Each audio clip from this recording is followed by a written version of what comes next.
Jawgs, Journey to Mars, Chapter 1, The Dull Days.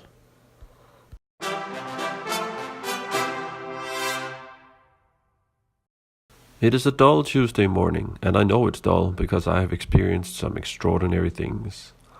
I have a friend that invited me on a journey that I never thought we would return from, and this is the account thereof. Now let's see. Oh yes, my friend's name is Shores Mokaren, a smooth-talking, good-hearted individual from southern Florida. I had previously had dealings with him in Europe and was looking forward to what he called a summer soiree with business opportunities galore.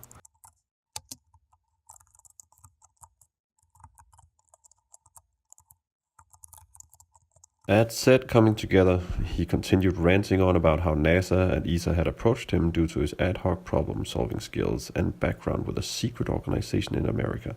All very hush-hush, of course, and quite unbelievable.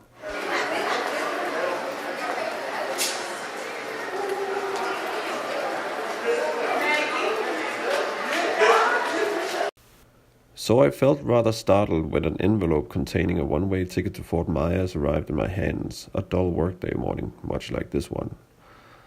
Being a former pilot, now struggling freelance illustrator and dreamer, it wasn't hard to find the time to go on such a grand adventure, especially since it sounded prepaid. I liked that.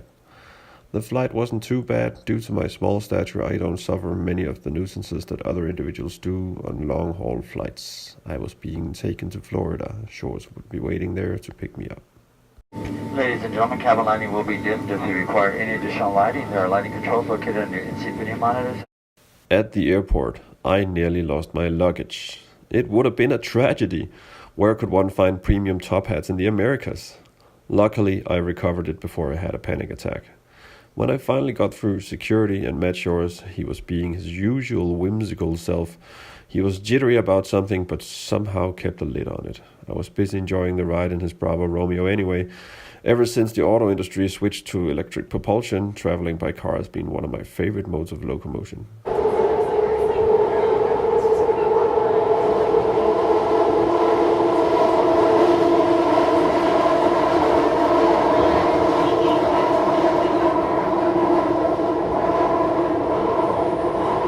We arrived in the sunny town of Cocoa, a short drive from Cape Canaveral. I was beginning to feel like Shores hadn't been joking about his involvement with secret organizations and the space agencies. After a splendid cafe dinner, we took a walk along the Cocoa waterfront, the city on the other coast obscuring the horizon.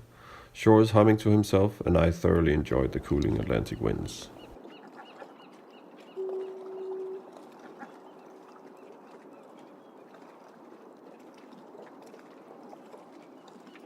Well, right on time are we? I see you brought your friend, Mr. Mokaren. A large Basking rose from his bench and newspaper, smiling at us. Shores lit up excitedly. Yeah, this is the pilot I've been talking to you about. I sent Shores a questioning stare. My piloting days were behind me.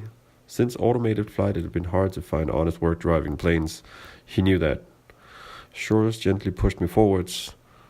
Let me introduce Nady. Him and I have a fair amount of history together.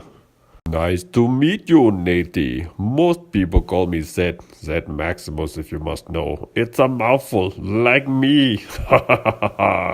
The Basker smiled his giant mouth like a living gateway with friendly eyes. His voice had a Russian twang. His bellowing laughter did as well, and he shook my hand a little too roughly.